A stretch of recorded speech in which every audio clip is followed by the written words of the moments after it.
13వ వాక్యంలో అపోస్తలుల కార్యగ్రంథం 4వ అధ్యాయము 13వ వాక్యంలో వారు పేతురు యోహానుల ధైర్యం చూసినప్పుడు విద్య లేని పామరులని గ్రహించి ఆశ్చర్యపడి గుర్తునెరిగారు. స్తోత్రం చెప్పండి. క్రీస్తునందు ప్రియమైన దేవుని బిడ్డలారా, ఇప్పుడు మనం మాట్లాడుకున్న వ్యక్తి విద్య లేనివాడు. అద్భుతాలు చేయడానికి విద్య లేనిది? స్తోత్రం చెప్పండి. అద్భుతం చేయడానికి విద్యతో పని లేదు, యేసయ్య ఉంటే చాలు. ఇతను విద్య లేని పామరుడు. ఇతనికి భయంకరమైన ధైర్యం కలిగింది. వీరు ఏం చేశారంటే, ప్రతిరోజు పగలు 3 గంటలప్పుడు దేవాలయానికి ఎక్కువ ప్రార్థన చేసుకుంటారు, సొలొమోను మంటపంలోనే. అక్కడ వీరు ప్రార్థన చేయడానికి బయలుదేరిపోతున్నప్పుడు కొంతమంది వ్యక్తులు వచ్చి 40 సంవత్సరాల కంటే ఎక్కువ వయసు కలిగిన వ్యక్తిని దేవాలయం దగ్గర కూర్చోబెట్టి పోతారు. ఎందుకంటే ఇశ్రాయేలీయులు ఎప్పుడు వచ్చినా దేవాలయం దగ్గరికి వచ్చి ప్రార్థన చేసుకొని పోతారు. ఇంకోటి అడుక్కునే వాళ్ళకి దానం చేయాలని ధర్మశాస్త్రం కూడా చెప్పింది. స్తోత్రం చెప్పండి, చెప్పాలి గట్టిగా. ధర్మశాస్త్రం కూడా ఎవడైనా ఆర్థికంగా మానసికంగా పేదరికంగా ఉంటే వారికి మీ దగ్గర ఉన్న దాంట్లో సహాయం చేయండి అని చెప్పేది. అది 40 సంవత్సరాలు వయసు కలిగిన వాడు, దాదాపు నా వయసు ఉంటుంది. దేవాలయంలోకి వెళ్తున్నప్పుడు పేతురుని యోహాన్ని ఆయన చూశాడట. దైవజనుల్లో మనం ఏం చూడాలి?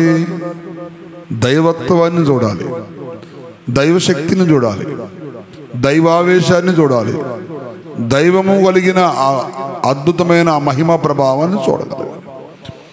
కానీ వాడేం చూస్తాడో, ఎండి కానీ బంగారం కానీ ఏమన్నా పేతురు గారు యోహాను గారు ఏమైనా కానుకేస్తారు, ఇస్తారేమో, సహాయం చేస్తారో అనుకుంటున్నాం. ఇది గ్రహించిన పేతురు అంటాడు, నా దగ్గర ఎండి బంగారం లేవు, కానీ యేసుక్రీస్తు నామంలో లేచి నువ్వు నడవమని చెప్పాడు. వాడికి ఏం అలవాటైందంటే, దేవాలయం దగ్గర సుఖంగా ప్రశాంతంగా కూర్చొని అడుక్కోవటం అలవాటైంది. కొంతమంది దేవాలయం మొత్తం దాకా వస్తారు, దేవాలయంలోనే ఉంటారు, కానీ వాడు బతుకంతా అడుక్కుంటూనే ఉంటాడు అనమాట. నీచమైన బ్రతుకు బతుకుతాడు. కొంతమంది దేవాలయంలోనే జీవిస్తారు, కానీ ఏళ్ల తరబడి అనుభవాలు ఉంటాయి, కానీ దేవాలయం గురించి వింటారు, దేవాలయం గురించి చెబుతారు, దేవాలయం కట్టడాల గురించి మాట్లాడతారు, దేవాలయంలో బోధించే దైవజనుడి గురించి చెబుతారు, కానీ ఆ దైవత్వాన్ని మాత్రం వీడు మాత్రం పుచ్చుకోడు. వాడెప్పుడు నడవలేనివాడుగా కుంటోడుగా మిగిలిపోవడానికి కారణం ఏంటంటే, దైవత్వపు మహిమను, దేవుని యొక్క శక్తి ప్రభావం మందిరంలో వెల్లడవుతుందని వీడు చూడలేకపోతున్నాడు. అటువంటి ఆ తరుణంలో పేతురు యోహాను గారు మాట్లాడుతూ బయలుదేరి మందిరంలో పోయేటప్పుడు వీడు కనపడిండు. నా దగ్గర ఎండి బంగారం లేదు కానీ లేచినాడు అనగానే వాడి కాళ్ళల్లోకి శీల మండలము బలం పొంది లేచి గంతులు వేయడం ప్రారంభించాడు. స్తోత్రం చెప్పు. పాత నిబంధన చట్టం, పాత నిబంధన ఆచారం ఒక కుంటివాడిని స్వస్థపరచలే. పాత నిబంధనలో ఉన్న ప్రభావం మోగవాడిని మాట్లాడించలేదు, చనిపోయిన వాడిని లేపలేదు. కానీ కొత్త నిబంధన పవర్, కొత్త నిబంధన పరిశుద్ధాత్మ ప్రభావ మహిమ ప్రసన్నత, పేతురు యోహాను పరిశుద్ధాత్మ పూర్ణులై బలవంతులై ఆయన మహిమ ప్రభావాన్ని ఒక కొత్తగా చెబుతారు అనమాట. ఇంతకుముందు ఎప్పుడు దేవాలయం దగ్గర ఇలాంటి మెరాకల్స్ జరగలేదు. అక్కడ నా ప్రత్యక్షత మీకు అర్థమైందా? పాత నిబంధన ఆచారం ప్రకారం, పాత నిబంధన పద్ధతి ప్రకారం ఏనాడు దేవాలయాల్లో అద్భుతాలు స్వస్థతలు జరగలేదు. ఇప్పటికీ ఇలాంటి బోధకులు సంఘాల్లో సమాజంలో ఉన్నారు.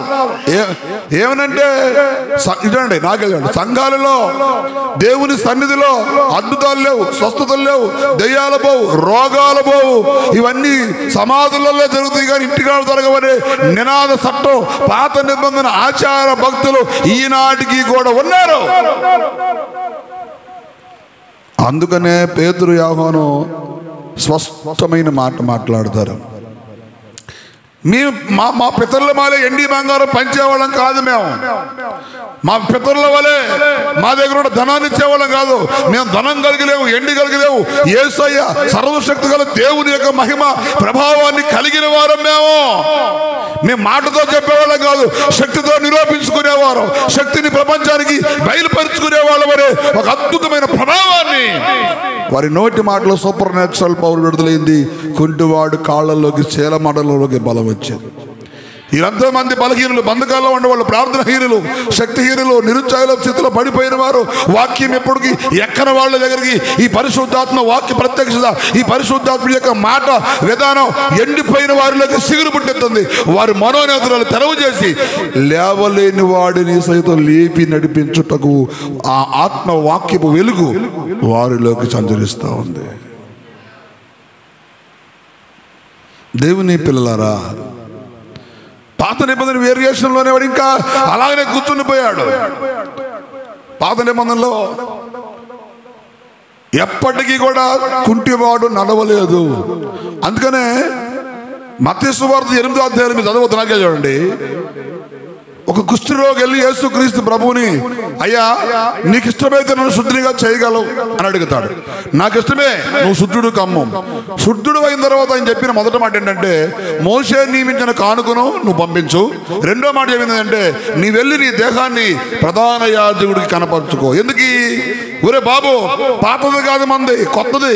ఒరే బాబు, ఇంకా మన కుష్ఠరోగుల్ని పట్టించుకోకపోతే, కుంటి వాళ్ళని పట్టించుకోకపోతే, అడుక్కునే వాళ్ళని పట్టించుకోకపోతే, రక్తస్రావం కలిగిన వాళ్ళని పట్టించుకోకపోతే, మనం ఇంకా దేవుని ప్రేమని సొంత పద్ధతులతో చూపించే విధంగా ఉండకూడదు.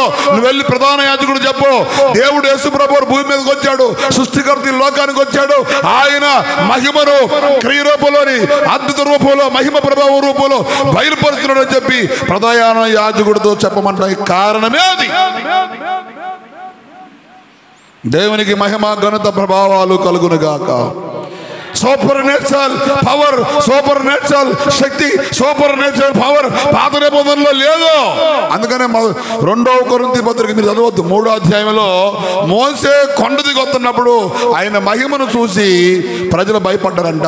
ఆ మహిమ దిగొస్తున్న కొద్దిగా తక్కువైపోతా ఉందంట, వెలుతురు తగ్గిపోతుంది, మహిమలో తగ్గిపోతుంది. కానీ ఇప్పుడు ఉన్న మహిమ అది కాదు, తగ్గిపోయే మహిమ కాదు,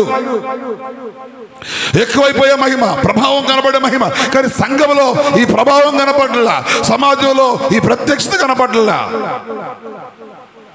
నువ్వే నేర్చి వెళ్ళిపోతున్నావు, నువ్వే ఆత్మలో తగ్గిపోతున్నావు. నేను ఈ వాక్యాన్ని ఇప్పటిదా చదివా, కానీ ఈ వాక్యం చేద్దాం, నేను ఏ వాక్యం చేద్దాం అనుకుని రాలా. దేవుడు తన సంకల్పాన్ని మనతో మాట్లాడుతున్నాడు. నేను 5 నిమిషాలు మాట్లాడతా.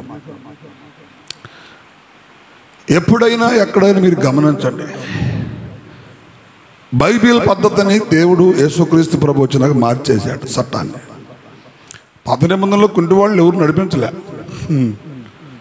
మోగవాళ్ళని మాట్లాడించలేదు, చెవిటివాడికి వినికిడి రాలేదు. కుష్ఠరోగులు శుద్ధి చేశారు కానీ, స్వస్థపరచండి కానీ, నయమానిని ఎలాగా ముట్టుకొని బాగు చేయలేదు. నువ్వు వెళ్ళి యోర్దాన్లో మునిగిపో, 7 సార్లు మునిగిలిగితే చిన్నపిల్లడు వాళ్ళు 5 అని చెప్పాడు.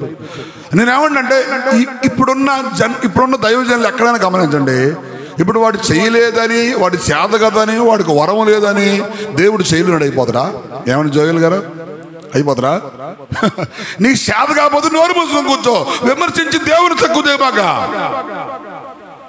ఇప్పుడు నా దగ్గర వరం లేదనుకో, స్వస్థపరిచే వరం లేదనుకో, నోరు మూసుకో, దేవుని వాక్యాన్ని ప్రకటించు.